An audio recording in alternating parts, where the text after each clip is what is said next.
G'day fellow riders, are you a Squiddy, are you an ATGATT? Some of the gear, all of the gear, most of the gear, let's talk about it. Aussie, Moto, and outdoor.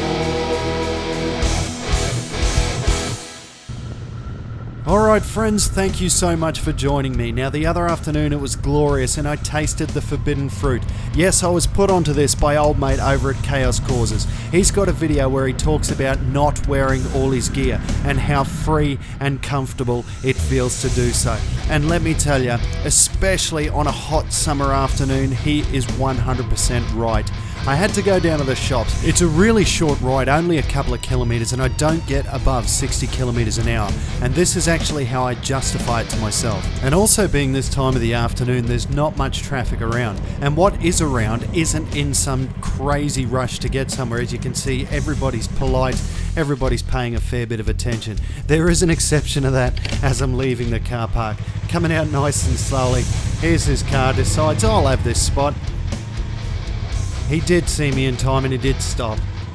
He gave me a wave, thank you very much for that. But anyway, back to how I justified not wearing all the gear on this particular day. Now I figure I can ride my push bike as fast as I'm going to go anywhere on this ride. I know I can do 60 k's an hour on it. And I don't wear all my motorcycling gear when I'm on the push bike, so I figured, hey, if I'm willing to take this risk on a push bike, I'm not going to be going any faster, I'm not going to do anything stupid, I'm paying attention, I'm not being a dickhead. I'm just going to enjoy feeling cool, feeling the breeze on this beautiful afternoon ride.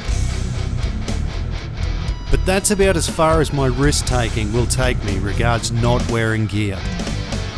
I've got plenty of examples, a couple in this very video, one you've seen before back in the parking lot. Regardless of how much care you're taking, it can still be dangerous on a motorcycle, but for that matter it can still be dangerous on a push bike. Have a look at this guy here, you can't quite see it even though I zoom right in.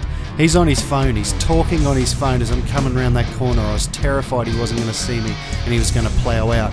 Here's another one, the state of these roads in far north Queensland. And one more for good measure, this Toyota Land Cruiser seems to fall asleep at the wheel, starts drifting into my lane before pulling himself back.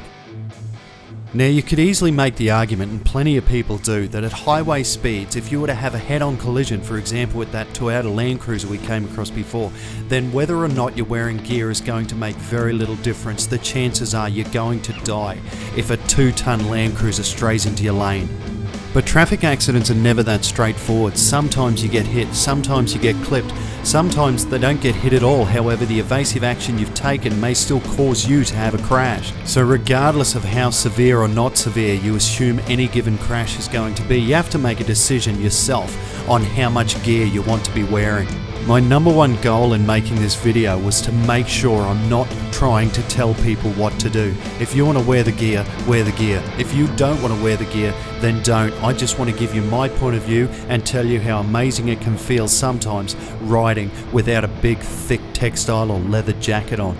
Now I have to apologise for the quality of today's video. I'd taken a bunch of videos on my phone. Now unfortunately my phone is on the blink, it's not working, I can't transfer photos from the phone to the computer, so a lot of the imagery and footage I've taken that was going to be used to make a video is now stuck and trapped in an old phone that I don't know if I can even get to turn on. Maybe I should just bite the bullet and buy a decent camera and not rely so heavily on my phone for these videos. The phone is very convenient though, especially you pull up somewhere you can just whip it out of the pocket, take a couple of good photos.